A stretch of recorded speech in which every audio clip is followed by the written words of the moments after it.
We begin the day with the military might of a superpower and the frightened people in Afghanistan, both running out of time. There are only 8 days until the end of August, the deadline for the U.S. withdrawal from Afghanistan.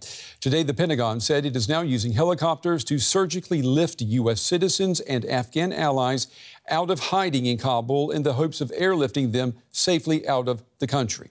The evacuations are accelerating significantly. The Pentagon says in the last 24 hours, some 11,000 personnel were transported from Afghanistan to other countries. With each passing day, the security situation becomes riskier. Taliban forces become more unpredictable. The German military reported that an Afghan security officer was killed in firefight on Monday. Now, this volatile and deadly mix is why leaders of the G7 group of nations plan to meet virtually on Tuesday.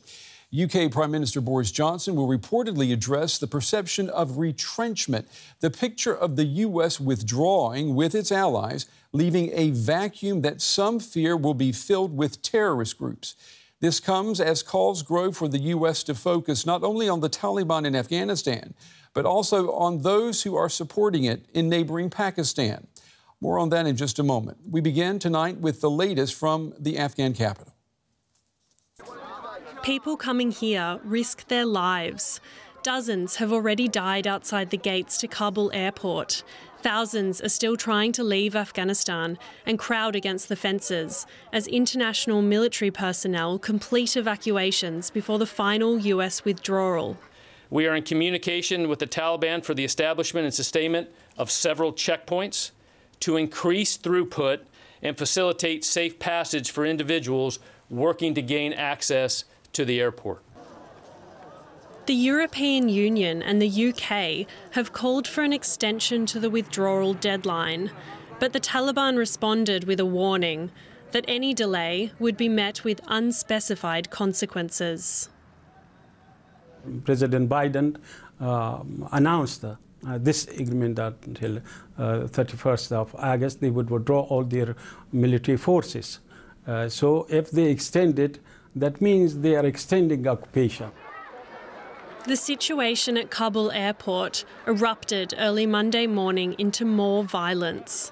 One Afghan soldier was killed when unknown assailants exchanged fire with local US and German military at the northern gate of the airport. Desperate Afghans have had their families split apart or put their lives on the line to escape.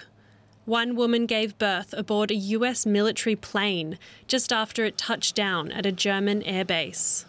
Once we arrived on the plane, we realized that the baby had not delivered, that the mom was still in labor, and it was very close to delivery, so we delivered the baby. Danger is present for those still in Kabul.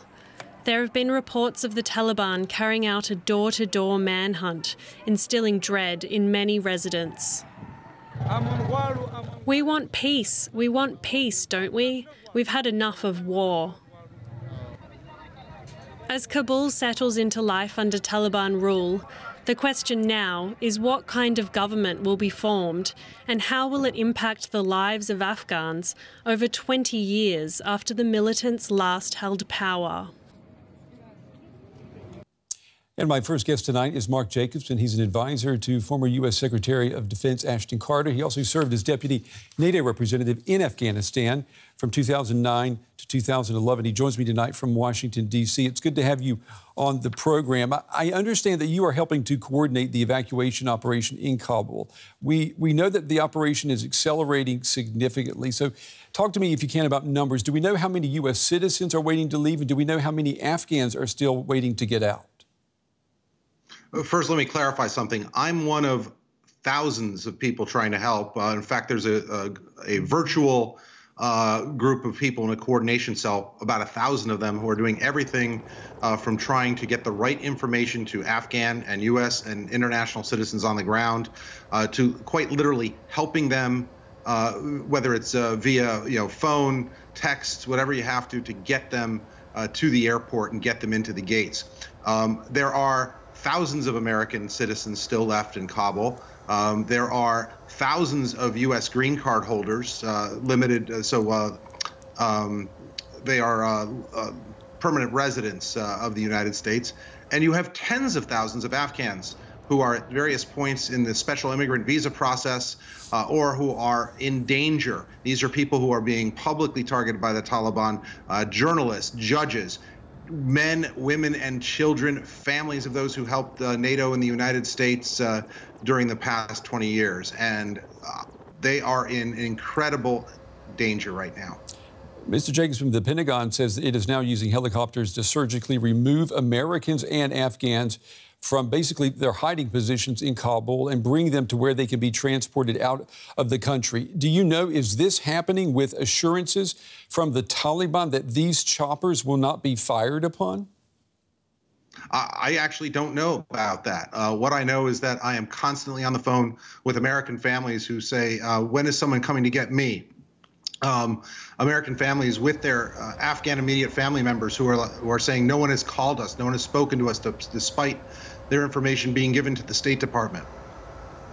We know that this operation appears to be somewhat chaotic, and it seems to be an ideal opportunity for would-be terrorists to pose as allies and to leave the country. Is that what this is? Well, my concern is that the U.S. president says that we're going to have everyone out by the 31st. That means that you have to actually stop the civilian evacuations a couple of days early in order to get our troops out by the 31st. Even if he extends that a couple of days, I don't see how it's going to happen, even for U.S. citizens, much less the green card holders. It's going to split families up, meaning that you'll have people who have passports and visas being able to get in and having to leave their brothers and sisters, their mothers and fathers. It's criminal, frankly. Do you know, though, what is being done to make sure that no one gets through who could pose a security threat in the future? Well, the one part that I think is going well is that the military has really locked down the area. I mean, in terms of security threats, it's creating some of them. What's happening is Afghan men, women, and children are being crushed and killed, some because of the lack of crowd control. Others are being beaten up by the Taliban. There are cases where children have been separated from their parents. And the problem is they can't get inside the wire because the military forces down there have been told, don't let anyone in without a blue passport. And when they do, then you have I know there's a situation ongoing right now where there are small children separated from their parents. Parents got inside the airport, and the children are outside the airport. So security is good for that, but it's not the right type of situation for ensuring a good flow of people into the airport. Today, the Taliban said that if the U.S. and its allies remain in Kabul beyond August 31st, that there will be consequences. How do you understand that? Well, I think they're trying to make a military threat. But what I would say is the president, the Pentagon, the chairman of the Joint Chiefs of Staff, the Secretary of Defense have been very clear about the fact that there is this incredible military that will do what it can and use force if it has to. Incredible air power they keep talking about. You know what? I don't think that we should listen to the Taliban when it comes to the safety of men, women, and children, many of whom have fought by us side by side. Some of those people who fought have saved the lives of U.S. soldiers. And I don't think the United States should be going out with its tail between its legs.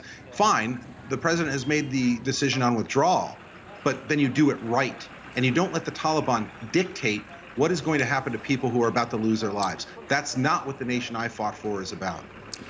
Marc Jacobson, we're going to be following this story. Mr. Jacobson, please come back and talk with us again as this story develops. We appreciate your time and your insights tonight. Thank you. You're welcome. What role does Pakistan play in Afghanistan, ruled by the Taliban once again? My next guest served as Pakistan's ambassador to the United States from 2008 to 2011. He's now the director for South and Central Asia at the Hudson Institute in Washington, D.C. Husain Haqqani's latest book is Reimagining Pakistan, Transforming a Dysfunctional Nuclear Power. It takes a look at Pakistan's past, its current failings, and it offers suggestions for the country's future. Ambassador, it's good to have you on the day. I'd like to start by listening to what Pakistan's Prime Minister had to say just a day after the Taliban seized power in Kabul. Take a listen.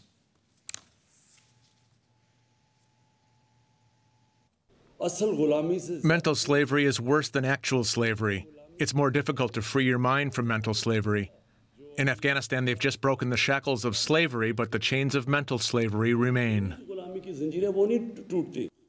The chains of mental slavery. How do you understand that, Ambassador? Was that just a slip of the tongue, or does he really welcome the Taliban takeover?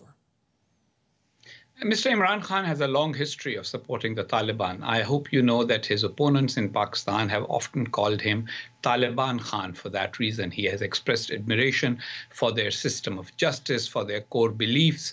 And I think he is definitely saying that the Taliban have succeeded in something that he would like to do, which is to totally break with the West. Ironically, this is a man whose claim to fame is having been a playboy in the West and having excelled at a game that originated in Britain, not in what is today Pakistan. Would the Taliban, would it be marching through the streets of Kabul tonight without Pakistan's shelter and support these past 20 years? Pakistanis would like us all to believe that they would have, but the truth remains that everybody else in the world agrees that they wouldn't be able to do that. Pakistan did support the Taliban when they were in power the last time, and Pakistan after 9/11 decided to support the Americans, but when General Musharraf announced that support, he said, "I'm giving up the Taliban in Afghanistan only because we want to continue our conflict with India moving forward." A couple of years later, General Musharraf admitted that he continued to support the Taliban. The second Taliban Amir was killed in Pakistan. The current Taliban leadership went to negotiate in Doha with the Americans on Pakistani planes. So I think that it's time for Pakistan to acknowledge that it did support the Taliban, and its reason for doing so was to deny India any influence in Afghanistan. It did not have anything to do with the United States per se, but it has had consequences for American policy that were particularly detrimental. Ambassador, did you support former U.S. President Donald Trump's decision to negotiate with the Taliban? I have been consistently opposed to the process of negotiation with the Taliban. My argument was premised on the fact that the moment you start talking to an insurgent group, you give the signal that those who are already in power will not be able to remain in power, and that results in desertions, and that is exactly what happened. I also argued that if the issue is the withdrawal of American troops, that withdrawal should be negotiated between the Afghan government and the United States, not between the United States and the Taliban. You've been quoted as saying that all is not lost in Afghanistan is exemplified by the willingness of Afghan civilians to form militias to resist the Taliban. The U.S. armed various Iraqi militias against ISIS, and there is no reason why a similar approach cannot be adopted in Afghanistan. You were quoted, or you wrote this about 2 months ago. Do you still believe that, considering what's happened in the last 2 weeks? Well, the United States has definitely abandoned the Afghans. There is a very narrow view of the world currently prevalent in Washington, D.C. But what about the Afghans, though, Ambassador? What about the Afghans fighting for themselves? President Biden thinks that Afghanistan is not important to the U.S. At the same time, we must remember that millions of Afghans do not like the Taliban. They do not agree with their worldview. And eventually, there is going to be resistance to the Taliban. The U.S. can support it, or that resistance can succeed or perish on its own. What stance should the U.S. take now regarding Pakistan moving forward? Do you think the U.S. President, the State Department, the Secretary of State, can they trust anything that comes out of the mouths of the leaders of Pakistan? Well, for 20 years, Americans have had a dilemma with Pakistan. This was the case when I served the government of Pakistan. This was the case before. This is the case now. Pakistan has what it considers to be its national interest, which relates exclusively to its terrible or bad relationship with India. And in the process, Pakistani leaders have often told what have been nothing but lies or half-truths to the Americans. So I will not be surprised if in this particular phase, Americans do not trust Pakistan at all. But eventually, America has to deal with Pakistan. And the way forward would be for both sides to try and figure out how to talk to each other honestly, if they can. Husain Haqqani, former Pakistani ambassador to the United States. Ambassador, we appreciate your time and your insights tonight. Thank you. You're welcome.